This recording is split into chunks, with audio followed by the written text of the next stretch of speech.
All right. Good morning, everyone. It's great to be with you here on June 8th. Great morning to talk about SubTo's wraps and how to get more transactions done. Good morning, Alan. Morning. How you doing, Alex? We're doing good. And there's so much stuff that we want to cover today on this call to help both those in our community, those that are logging on, those that have been watching us over the couple of weeks. Sub-twos are really the way to go moving forward, I would say, for the next 24 months as this economic changes occur, against the real estate fluctuations start to stabilize again. What are you thinking about that, Ellen, with really seeing the next 24 months, sub-two, is how sellers are going to sell and how buyers are going to buy, I would say, in a majority portion? I think everyone's hesitant to go in there and get a mortgage at the rates that they're going at right now. I think sellers want to sell their house and the market's softening. So changing over to a for sale by owner via wrap is going to keep going up and up and up. And investors are never going to stop wanting to purchase money with OPC, other people's credit. Yeah, absolutely. And what I'm seeing right now is, like, let's say you go see a for sale by owner, or you see a property that's been on the market for 90 days or more. When you get a hold of that property owner or even the agent, and they're open to seller financing, some of these loans were initiated maybe 3 years ago, maybe even 4 at the most. And those loans are at a 2.5, 3.25% interest rate. And if you're able to take that, let's say that 3% interest rate on that property, and offer the owner maybe even a full price, and be at the same rate that the bank is. The bank is at 6.5%, 7%. You just doubled your interest there, and you're still going to win, and the seller's going to win. Yeah. So I had let's talk about something real quick. Girl reaches out to me. I say girl. I guess I can say that because I'm old. She's probably 40, 45. Homeowner reaches out to me and says, "Hey, I've got this offer. What they want to do is take over about $300,000 at my 2.85% interest. And then I've got about 80,000 equity in this. They want to put 20,000 down and then carry back 60,000, at 4%. And I talked to her and I said, they're taking advantage of your 2.85. You want to leverage your 2.85. You want your note to them to be the 360,000 if they're going to bring 20,000 down at 5, 6, 7% interest." Sure. She was kind of oh my gosh, that's incredible. And I'm like, yeah, incredible or quite common in my world. Yeah, absolutely. And it's all about the deal structuring, right? When I first heard about this type of transaction, I always heard it called terms, right? Back in the originators of such mass marketing, they called it terms, right? I'll give you terms, or if you accept my terms, I'll get near your price. And so that was the balance between the two. So back then they just called it terms. They didn't know what to call it, right? And then really with the banks moving into those terms, and the banks actually educating the public, we're saying, wait a minute, you can't buy this subject to the loan because there's a clause. And so the banks have started putting in fear into investors that you can't buy it in terms. Although subject to, if we clearly read the bank loans, it says that the bank at its option may call the note due. It's never a law. Like, it's nothing illegal that you're doing. There's no law against it, federally, state, or even countywide. I mean, am I correct in saying that? Law as an attorney? Yeah. Alan, what are your thoughts? I speak only for Texas, but there's no law against it. To the contrary, there's laws that show how to do it. And it's my understanding, I haven't checked all 50 states, but it's my understanding that all 50 states allow it, unlike Texas with its lease purchase option restrictions. I don't think there's any wrap restriction in any state yet. But I remember that. I remember the terms now. I'll buy it on terms. Now it's Seller carryback, we see that a lot, which I don't like using that too much. That's when we start getting to the hybrid. It's, and one of my slides in my presentation, how to get someone comfortable with selling their property via SubTo or a wrap. And we say they've been around for more than 50 years, which is, accurate and true. Before they were qualified assumptions going on, but a wrap idea has been around for more than a half a century. Yeah, absolutely. Yeah. And even though we don't know it, some banks do wraps among themselves sometimes, or they sell the note, right? Because you could buy if you bought a house 10 years ago, it is a high probability that your note has been sold at least 2 or 3 times by now. Yeah. When our title commitments come back, we ignore the assignment somewhat, but you'll see, deed of trust written down, X principal balance, and then assigned to the end. Yeah.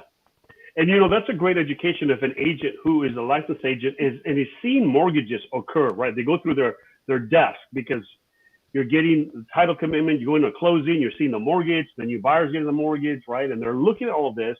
Yet in every mortgage, there is a clause that they have the right to assign their rights to that mortgage to sell it to a third party or a second party or whoever they want to sell it to for as many times that they want to sell it to. And there's an absolute assignment in their mortgage clauses.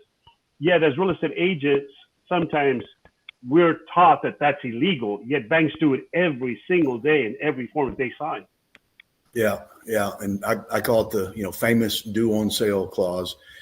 It's famous because no one ever comes to me, a rookie or a seller trying to sell their house via a wrap, what have you. No one comes to me and does not mention the due on sale clause when, like we were talking last week, no one talks to me about how do we do this insurance thing correctly. So, and that is a real issue out there with wraps. So I would say I'm almost tired of the due on sale clause. It's just such a non-issue out there. Mm-hmm. Yeah.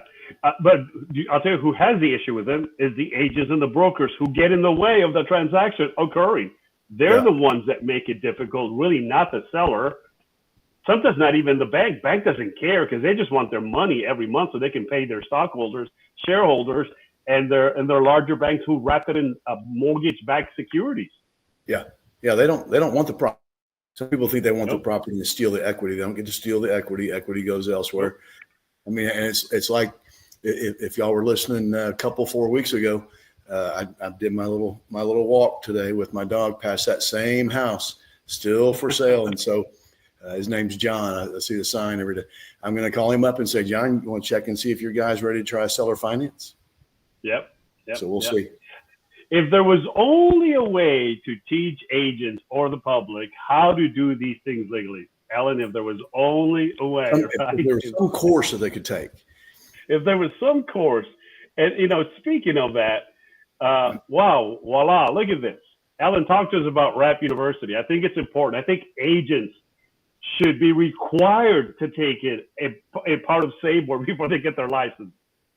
It would be. It'd be fantastic if they all knew about it because it's not for everybody. It's not for every situation. Sure. It's for when that situation occurs.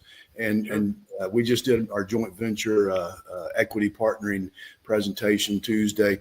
And, one of the best ways to use a SubTo is find a seller, has a property is distressed, needs to be fixed up. If fixed up, more money. Seller doesn't have the way to do that. So investor buyer takes it SubTo and partners with the seller. But the way for the agents to learn that, like you talked about, is my Wrap University. We have both live version every once in a while. I think we're going to Dallas next, and we have the online version of Wrap University, and it's a 4-hour course taking over 20 years worth of information that we've accumulated in regard to learning about wraps, how to do wraps, how to find wraps, how to close and structure and such. And so our Wrap University is probably the best content out there.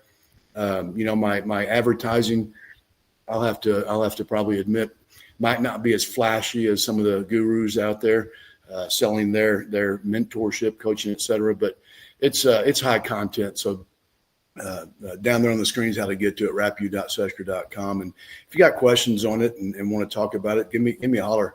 I'm always willing to rap about raps, is what I say.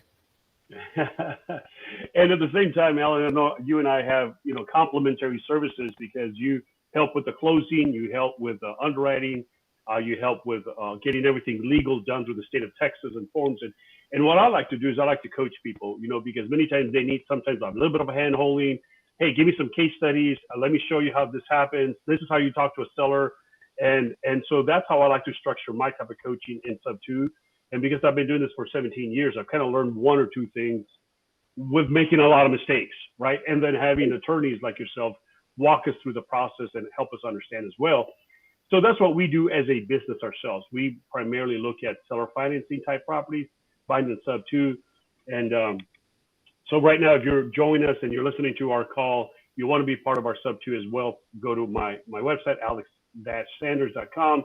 And we even have a discount there. You take the discount code, you're able to learn more of our SubTo program. But in today's episode, we want to talk about a couple of very important things, and that has to do with how to really create the paperwork, what type of authorization forms we need, how do we set up that insurance, and how do we protect everybody along the way, right? So just kind of four major topics that we want to discuss. So why don't we just begin with one of the first topics, and that is, what type of paperwork is needed to be able to create this mortgage? And we're talking about the wrap side, right? Not the purchase side, which would be the SubTo, or are we talking about both sides, Alan? What would you like to discuss? Both. There's substantial overlap on. They're not 100% the same, but yeah, both. There's quite a bit of overlap.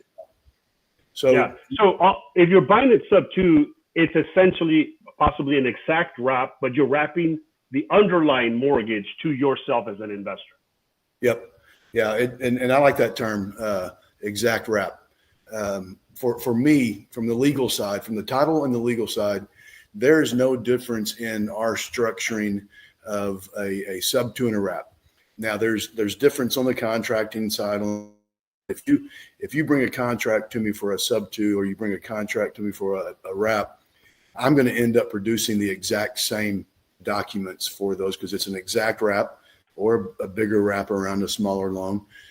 So the first thing that I say, the first thing that I need, first thing that we need is to get the information on the mortgage, and you really should have already done this. If you're purchasing distressed seller, sometimes they don't even have a current mortgage statement, much less the reinstatement or a notice of default or payoff. And so those are what we're getting first: current statement, reinstatement if they're behind on their mortgage, a payoff because we want to know what that payoff is. And then the fourth thing, which a lot of folks don't do, is we want a copy of the promissory note.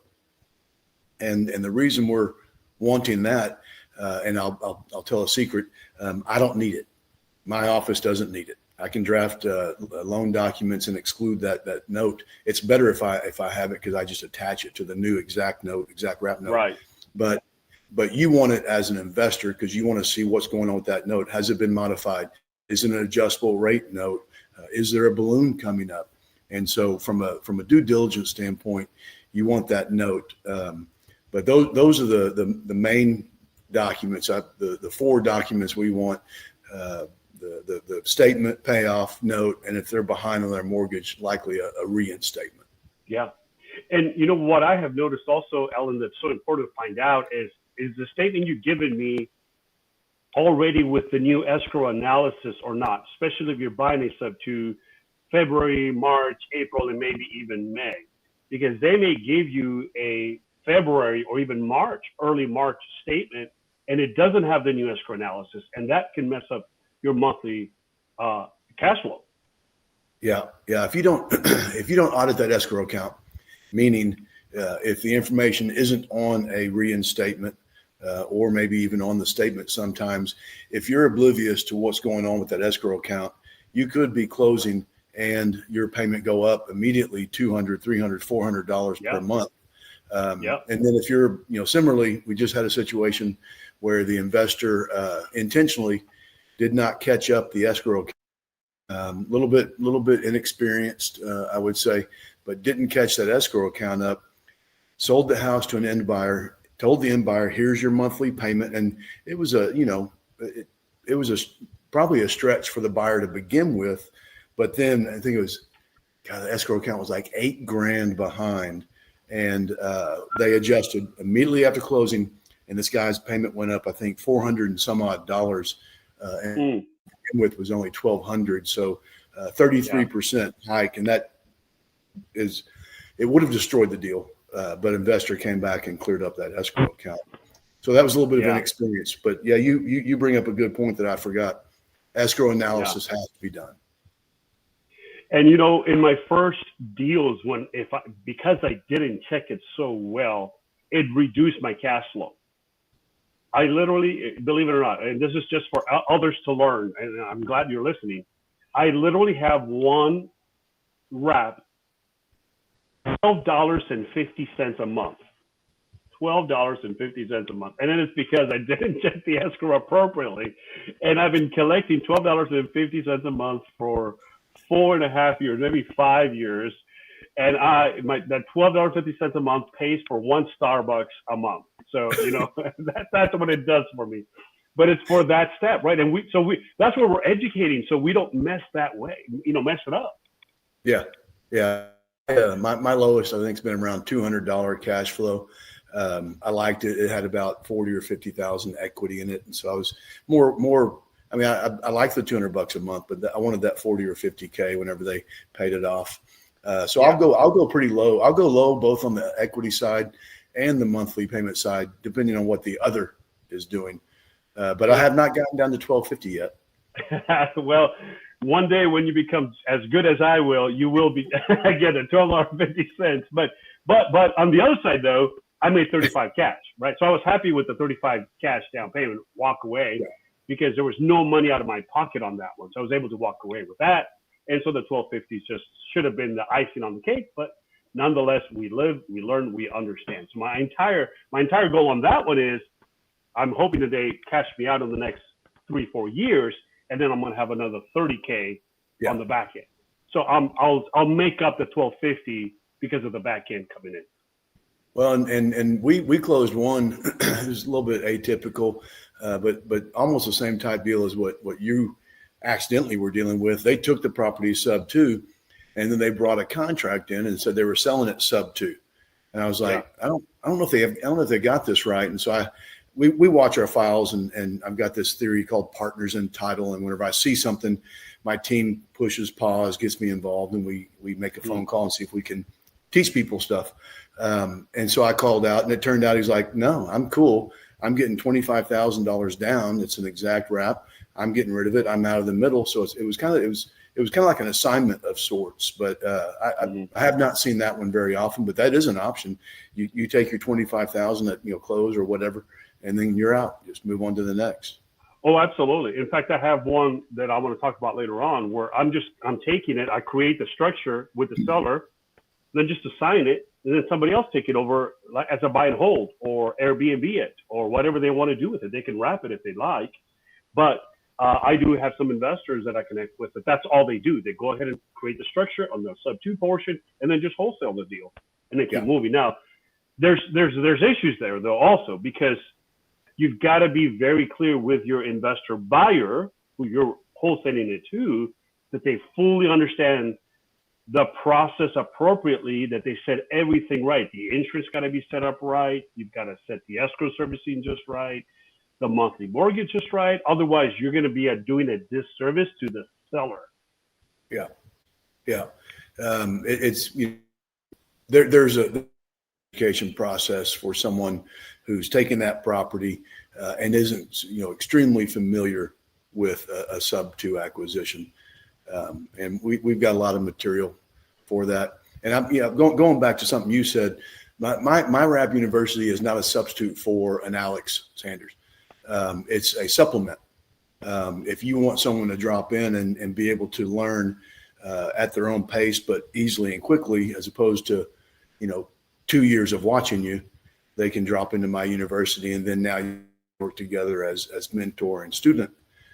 So I was going back to what you said on that thing. We're not a substitute. just a powerful addition, I think. Oh, absolutely. I think it's a great compliment because you're a practitioner of SubTo as well. You buy them yourself. You understand that process. Whereas we're focused more on of a community where we're just kind of teaching. We're trying to get as many people on the wagon together so we can learn and do things right. Number one. Number two, many of our investors are not licensed agents, so they don't have a fiduciary to the state or to the client necessarily. But what I want to do is I want to bring up the professionalism of our investors, so they're not burning bridges with agents, with attorneys, with title companies, with sellers because of their lack of know-how. YouTube's, but lack of know-how sometimes. Yep. Yeah. And that's kind of, well, not kind of, that's what I do. Just like that fella who's trying to sell that guy's house that's not selling. I bet he's not going over to his owner and talking about the aspects of what I discussed with him, because in his mind it's taboo or what have you. Sure. So my job just to teach how many people are in Texas, 17, 18, 19 million, just teach all of them about wraps. That's my goal. That's it. You just got to put a national campaign across all television stations. It's just that simple, Ellen. Just that simple. Well, and if Trek starts teaching, I was very happy 4 years ago to see that University of Texas Law School had a little section in their real estate book about wraps. So that was I was happy to see that. I would have liked to have had either my course or something 20 some odd years ago, so I didn't have all the scrapes and bruises on me. But it's good they're getting there now. Well, I'll tell you what, Ellen, and this is a topic of discussion offline, but just going to throw it out for you so we can discuss it, not forget, and make it known to our folk here. I'm an auditor for Texas Realtors, which initiates all and oversees all the training for all the boards, right, and the credits that they receive. So Texas Realtor has to approve any courses that they do. So I think you and I if we together put our heads together, we need to create a reasoning and a perception of how can we help the agents by this, doing a course specifically through Texas Realtors. So now it's endorsed, right? Now it's following the rules. And at the same time, it gives an opportunity for agents who do want to learn this process. And we can make that available. So with TAR or Trek, you're not? No. Yeah. So it's with Texas Association of Realtors. Okay. I have a few wrap programs through Trek that's certified for continuing education. And my live Wrap University course is a 4-hour CE course. I will tell you that I do not see, a great majority is investors and folks trying to learn. I don't see many real estate agents saying, hey, I want to learn this for my clients. And that's where we're short, I think. Got it. Okay. So it's the perception and also possibly be the marketing, but with TAR, it would allow all the other boards to have preview of it, right? So unless you're on SABOR, unless you're a member of SABOR, then they won't see those courses. So I'll get with you offline. Let's do that. Okay. Awesome. So as we continue to discuss the paperwork we need, so SubTo needs a certain amount of paperwork. That same paperwork is actually almost a replica of what we're going to do when we wrap that same property over to an end buyer. So let's say we have husband and wife, 2 kids. They want to buy a house. You're selling it for $30K down. They've got the $30K down. They make 2 times the monthly rent. Are they the prime prospects to purchase your property with your paperwork? Yeah. And now that I think about it, the end buyer should be asking for these items also. They obviously don't have the know-how to ask for that. And that one person I was talking about, can I say girl? Young lady? I don't even know how to. I can't even talk these days correctly. Client, I guess. That prospective client. Yeah. It was an investor that was offering those terms to her, and the investor said, well, you need to send me over the current statement. And so she sent it over to him. And I'm like, no, he doesn't get a copy of that statement, not when you're negotiating. When you close, you can give all that to him. But the end buyer should be getting those same documents. The payoff is going to be there, but they're going to know that from a current statement in all likelihood. So there won't be a payoff, won't be a reinstatement also. Now I think about it, but they should be looking at the underlying note, and they should be looking at a current statement before closing occurs. Okay. So let me ask you then, Alan, in this state here, so you're trying to buy the property SubTo. The reason the investor is asking for the statement is so that he fully understands the monthly mortgage, the interest, and sometimes it has an amount of a payoff in that statement, right? Yeah. So yeah. outside of not receiving that from the prospective seller, even though you're not under contract, because you've got to create your note of how to figure out how to sell it, how would we go around it if you're suggesting not to get that statement?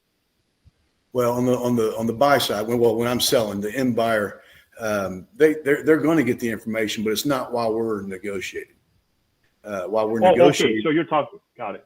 Yeah, I'm just negotiating my seller finance terms. So we're going to sell the property for X dollars. I want Y dollars down, and you can finance the remainder for X percent over 30 years. And then as we get down to closing, disclosures of current underlying mortgage payment. And now that I think about it, if I'm complying with Senate Bill 43, I've got a 5.016 disclosure that has all that information in it. Not necessarily the documents, but certainly has the information.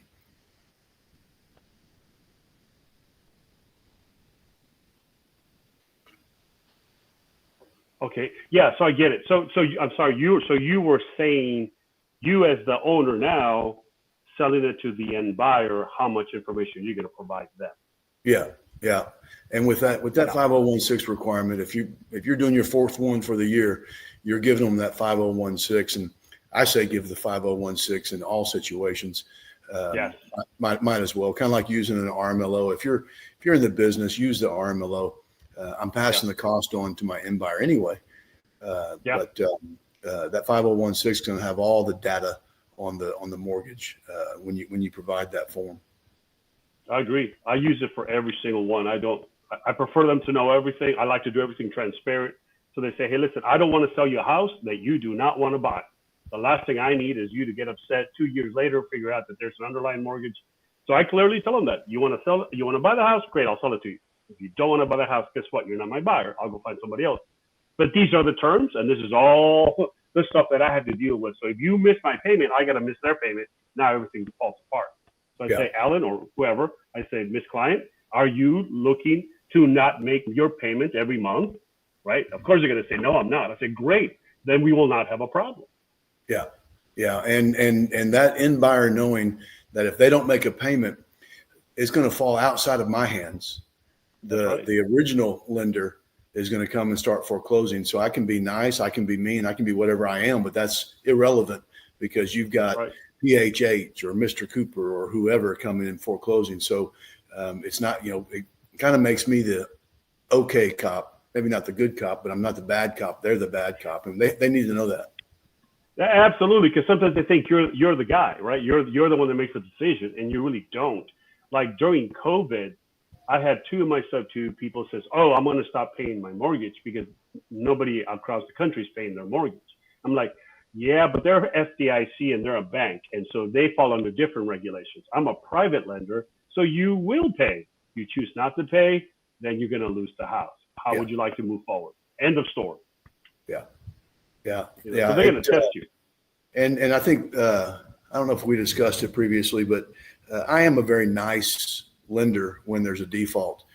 I'm going through loss mitigation efforts. I'm letting people catch up on monthly payments or catch up on lump sum at tax season or this, that, or the other. I help them. I want them to succeed just because I'm a nice guy and I've got morals and ethics and stuff like that. But on occasion, there's someone who can't continue, and we've had that situation, and we recover the property back via deed in lieu of foreclosure. So if everyone listening, if you're a seller in a seller finance situation, be a nice lender.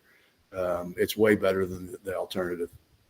Yeah, absolutely. Because at the end of the day, you're really trying to make them homeowners, right? What's your why? Why did you get into this business? If you think as a wholesaler, then SubTo's not for you.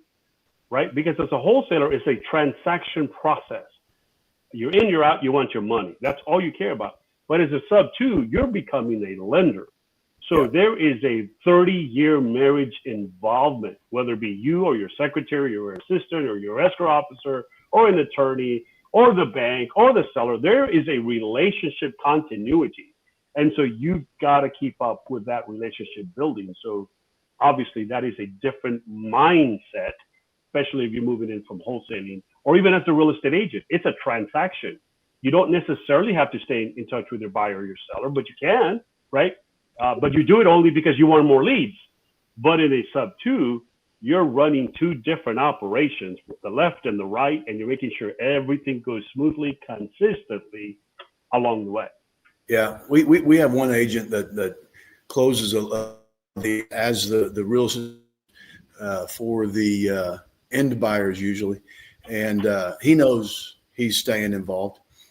He was actually talking to me about my fees for closing. I said, well, I'm 1/4 of the highest fees out there, so I'm kind of in the middle. And I told him, I said, the reason is because I'm married to this transaction until it is done. And he said, well, no, I stay married to the transaction. And I go, I understand, but they're going to invite me to the party also when there's a default or there's a problem that needs to be fixed. So we're both married to it. And I think absolutely. And at the end of the day, that's very beneficial, Alan, because any investor or buyer that wraps it, they want to know they have the right people in their team. And having you in their team is important because you represent, the law portion. They represent the lending portion. And that's important. Yeah. And I would say there's very few attorneys closing these transactions that says I stay involved for 30 years. And I started getting a little bit scared because I was, I'm getting old. Like, am I going to be involved at the age of 87? But, fortunately, the schedule is for my daughter to come take over the law firm. So there you go. We're involved for the life of the time. Yeah. So we will all be in praying mode when she takes her LSAT test. Make sure. It's funny you say that. It's tomorrow. Oh, wow. That's awesome. That's awesome. That's great. Yeah. So we will all be in consistent prayer, making sure she goes through because we want our loans to keep moving forward. That's right. Nothing selfish.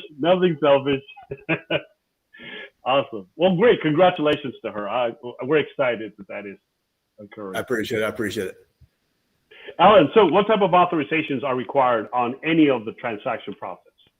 So when we're taking that property, we obviously want access to that mortgage company, day one, but B, for the remainder of the life of this project, we'll call it, because I'm selling all of mine seller finance.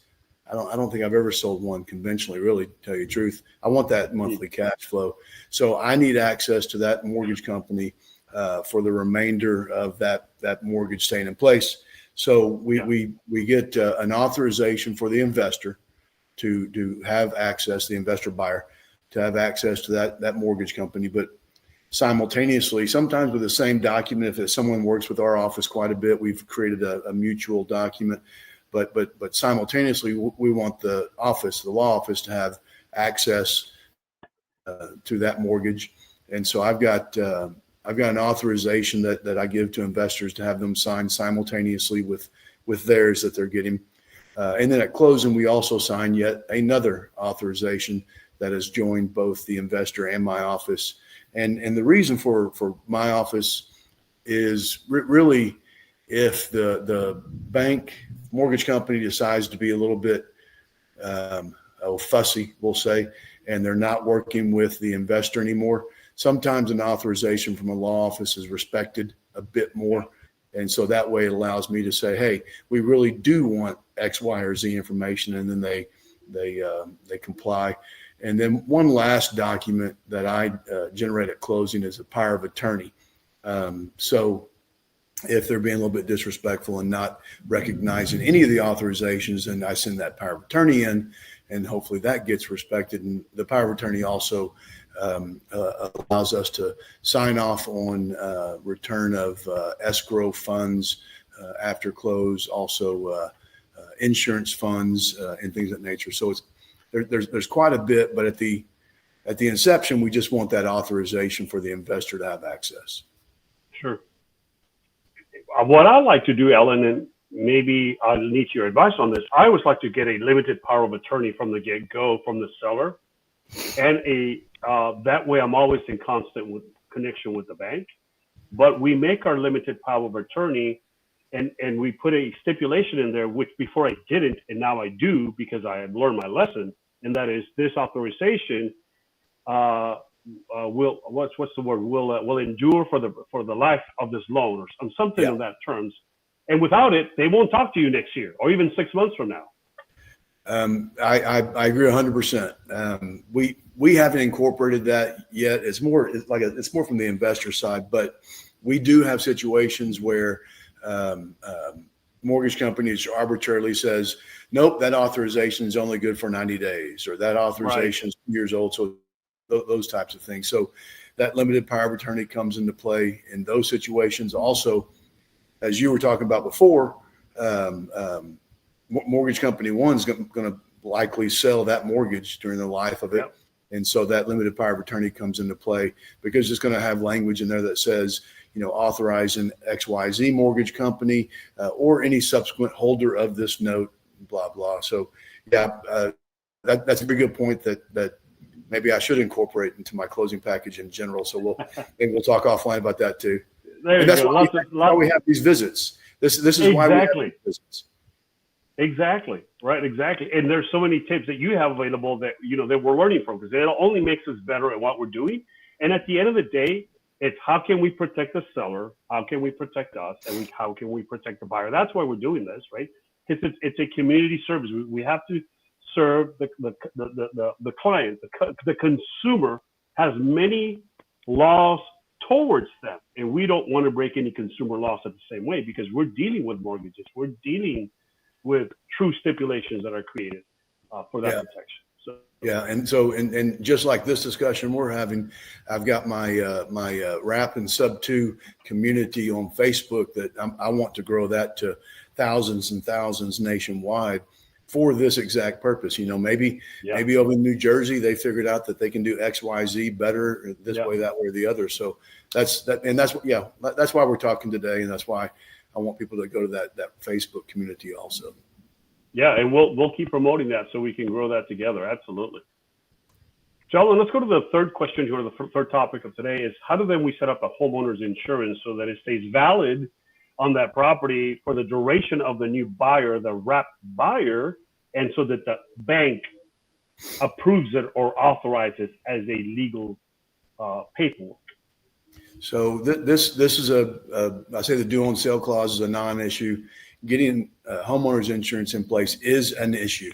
It can destroy a wrap transaction or a SubTo. Absolutely. And so one is for the investor to know what's to occur and educate the seller. We have a wrap. I don't know if we closed or not. Probably didn't. We have one right now where I think we have 3 insurance policies on the property. Wow. I don't know how 3, but we have that. And so I need to figure out if it closed. So I asked the investor, I said, did you use so-and-so? I can give his name. It's Mike Monzingo is who we referred to. But you have to use a proven agent. You can't ask if you're using Aunt Betty for all your insurance needs and you're bulking this up and saving a few dollars. You don't ask Aunt Betty, hey, do you know how to get homeowners insurance on a SubTo acquisition? Because the answer is yeah. And then you got to figure it out. But the way it needs to be discussed with the seller on a SubTo acquisition is you're going to terminate your insurance. We didn't used to do that years and years ago. We said, oh well, if we cancel that insurance, that's going to trigger the due on sale clause. That's going to trigger the mortgage company to know they sold the property. And it's a valid assumption. It just doesn't have to trigger insurance in place. So seller terminates their insurance. Buyer is going to buy new insurance. So they're the insured. and the seller is not an additional insured. They're an additional interest. And then obviously you have to put the mortgage company, Wells Fargo, they're in the mortgagee clause in that insurance policy. Seller's also in that mortgagee clause. And I'm parroting words from Mike as to how to do this. I think the actual art in it is the way it's conveyed to the mortgage company. So there's a declaration page, or maybe it's communicated digitally. I don't know how it exactly works, but it needs to be handed to the mortgage company correctly. And if there's an error, the insurance agent needs to know how to fix that error, which I certainly don't know anything about that. But you have to use a proven agent. And I assume you have one, yeah? I absolutely do, but I'm always open to others. And I learned my lesson the same way as you have in getting the insurance done right, because I used to do it myself and help them find the best, and that just wasn't the best way to do that. So moving forward, banks have gotten a little smarter, although they have a lot of monkeys back there typing on the keyboard, but because they get they get 5 days of training to do this amazing work. So half the time they're not talking to one another, but a lot of it is generated. It's computerized, generated. So the computer will immediately kick out anything that does not coincide with the owner's name. So I have learned to do this. So my seller is a husband and wife. There's my camera, right? So you have a husband and wife as the seller. You have a husband and wife as the buyer. So now you got 4 parties, right? Then you have the bank as a mortgagee payee, right? Then I have me as a payee as well as the lender. So now you've got 2 payees. You have 4 buyers. And then sometimes you have an escrow servicer involved if they're going to service the note, right? So you got how many people here? How many am I counting? 5, right? 3, 4, 5, 6 people. So, but what happens is if the bank doesn't see the new mortgage, when we send it in and it has the new buyer's name on it, but the address is same, they're going to reject it. Yeah. They don't care that the address is the same. So they have to see, and even though you have the old buyers in additional insured or additional interest, they say, no, we want them to be on primary, not additional. So what I end up doing, I end up marrying each other. Oh. So I take husband, seller, wife, buyer, they're husband and wife now, and I'm going to put them on the top line of primary. Okay. Wife and the other husband, I'm going to put them at second line as primary if their names fill. Many times the system is so designed that it only accepts so many characters, so you can only put 2 names, maybe a third.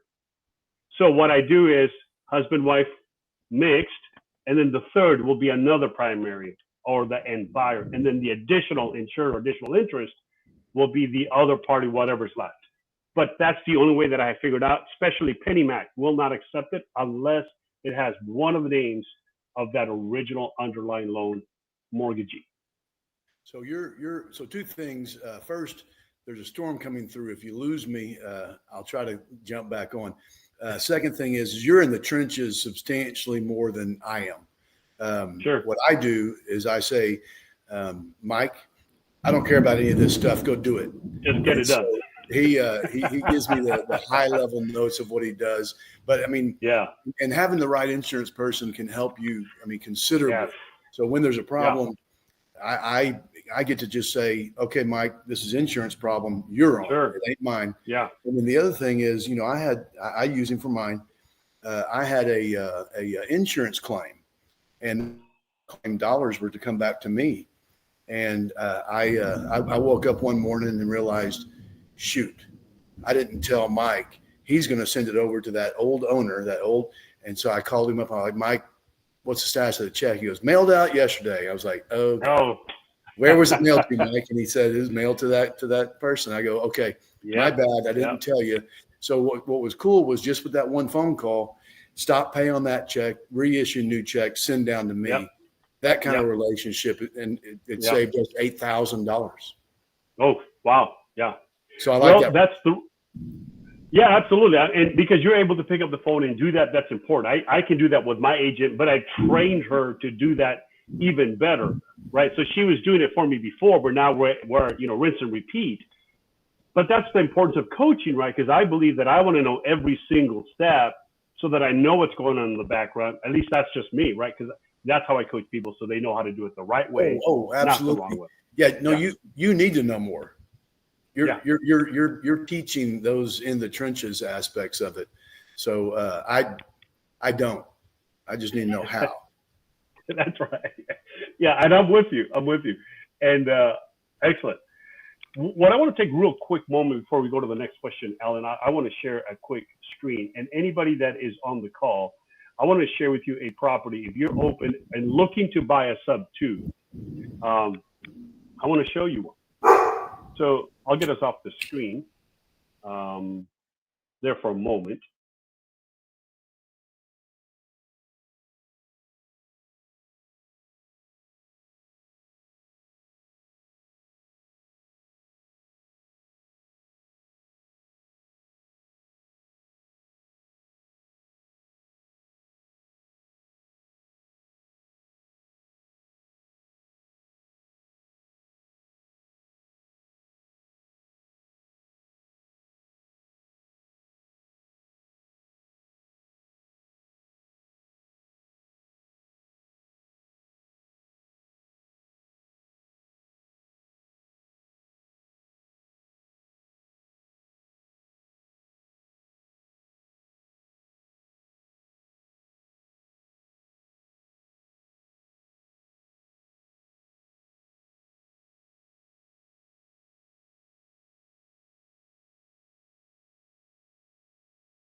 Note it's a 5.8. It's a little bit higher than average, than normal, but you can still wrap it and still make some funds out of it. It's got 20 years remaining, and it must close by June 30th with the buyer paying on closing costs. So anybody that's on the call, if you would like to jump in and buy a SubTo, live in it, rent it, wrap it, or short-term Airbnb it, here it is. Here's the address.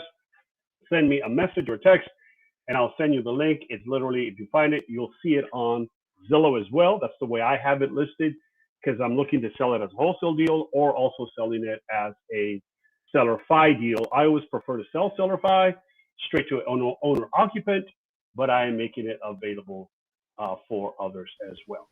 So, Alan, sorry, just want to jump into that, kind of mention that we are practitioners of this. We're not just talking out of a book we read somewhere. We do this. This is our business. This is how we do it. And I want to invite others that want to purchase properties from us. I literally have 7 other properties. I have 3 in Dallas area. I have 5 in San Antonio. I have that one there. They're coming through. So if an owner occupant isn't buying, and as an investor, you want to get into the game, just go buy a SubTo deal. I mean, how else can you control a $360,000 asset for $30,000? It's yours with no banks involved. No, so I think that's you should probably have that on each week because if nothing else, it's a good way to show how to structure it. So on that one, you've already negotiated with the seller; they're amenable to a SubTo sale, and so now your options, like you showed on that, I think it's a great lesson. You have all the options in the world if you want to. You can sell it conventional, you can sell it seller finance, you can assign it over. It can be a long-term rental, short-term rental. So that's I think it's a good prototypical example of the way these work.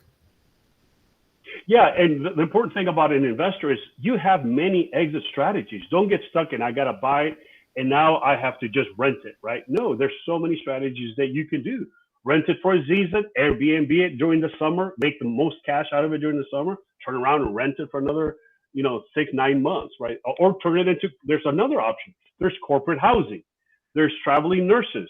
There's, what is this? Not called halfway, but recovery homes, right? What'd you call So there's so many options. What'd you call that? The last one? recovery homes. Oh yeah. Those are powerful. Yeah. You turn something into one of those recovery homes, it's cash flowing substantially above even, I think, short-term rentals. Way above. And those are secured funds. I mean, they're secured funds because they're part of federal and part of state funds that will pay you. Whereas the Airbnb is you just, hey, I just got to keep marketing the same, make sure that thing gets rented. But because it's only 50 minutes away from the beach, you're buying a brand new property, literally 1 year old lived in, it's got new paint, new carpet, new everything. I mean, I've almost liked to live in it, but I don't live in Galveston. It's a beautiful house. Let's talk. One last thing is, here's Johnny's asking us a question. There you go. Alex, I'm interested in seeing your property signs turned out. Okay, Johnny, absolutely. We'll get those properties over to you if you're interested to look at those. Thanks, Johnny. We'll follow up with you. Go ahead and send me a DM, Johnny, and we'll see that from you for that. And Alan, I guess this was part of the last topic you mentioned is how do you protect the seller, buyer, and yourself with the interest? Did we already cover that? Did you mention this already? We did. When I see a question like that in terms of protection, since insurance can mess up a wrap, can cause a lender to call the note due, we can go back and maybe talk about for a second what happens in that kind of situation. And my fix, what I'm going to be looking for is deeding the property back to the seller, showing that to the lender, and then deeding it right back to the buyer. So sure. When you say how do you protect, I always tell my investors to stay in contact with your seller, even though it was a SubTo acquisition and they're out, they're not owed any more money, what have you. You may need them in the future. May need them for access to the mortgage company, may need them to do this deed flip-flop. But that's when I see that question, keep lines of communication open in case we need to roll back and get help from the seller. But in terms of getting insurance in place, just really can't overemphasize that it's not for any insurance agent to do. I have a document that I have clients sign off on. If they're not using one of my 2 referrals, then they have to sign off on a document that pretty much says, we understand that this thing's going to fail and we release Alan and his offices from all liability. Wow, you're really blunt there. Well, what I'm hoping is that causes them to circle back around and go, oh, I understand. This is actually serious. Okay, I'll use your. Yeah, exactly. These things doomed from the get-go, huh? Yeah, and what they'll do is they'll go out and they'll get a quote, and that quote will be $200, $400 annually less. Yeah. And the reason it's less is because it's not the correct type of insurance in place. Exactly. So or many times they underinsure it, Alan. I don't know if you've seen that. They try to underinsure it, or they'll kick it up to a 3% deductible. Of course, it's going to be $200 cheaper, $300 cheaper, because now your deductible is $12,000. Yeah, it ends up being apples and oranges issue, and we have to go in and try to fix that. Yeah. And one thing I have noticed on all of the renewals on my sub-2s and my own property, interest is skyrocketed. $300, $400, $500, $600 addition. I mean, there's nothing you can find. 1,200 square foot home. I mean, 24, 25, 2,600 square foot home. You're not finding anything under 18,000. I'm sorry, 1,600 a year. I haven't talked with anyone about that. Do you know why they're going up so much? They just said the change of the economy. They're saying we had a lot of hail occurred in Texas. The freeze is all of that aftermath, but I think it's just another way for insurances just to make more money. I mean, what else? It's all COVID. It's all COVID. Yeah, it's all COVID. It's all COVID. COVID did all of this, right? Yeah. We all lived in our homes too long for that 12 months. We should have just gone somewhere else. Exactly. The government keeps relying on COVID too. You know, and what have you, IRS and such. It's like, we don't have employment because of COVID. I'm like, are we still in COVID? I thought we were done. I thought that frenzy was over, and now we're preparing for the next one. So really, I don't know. I'm not sure what's happening. Go figure. Biden is at 81% unsuccess rating right now. So is that right? Hopefully Yeah, 81%. So Alan, if you were let's say you worked for AT&T as a director of some corporation, you're the director there, and you're failing 81% of the time. How long would they keep you on working as a director at AT&T? About 4.5 seconds. Yeah, 4.5 seconds. That's right. And yet we keep ours for a long time, yet fail. But nonetheless, it's not a political show. This is a real estate show. Yeah, Anyway.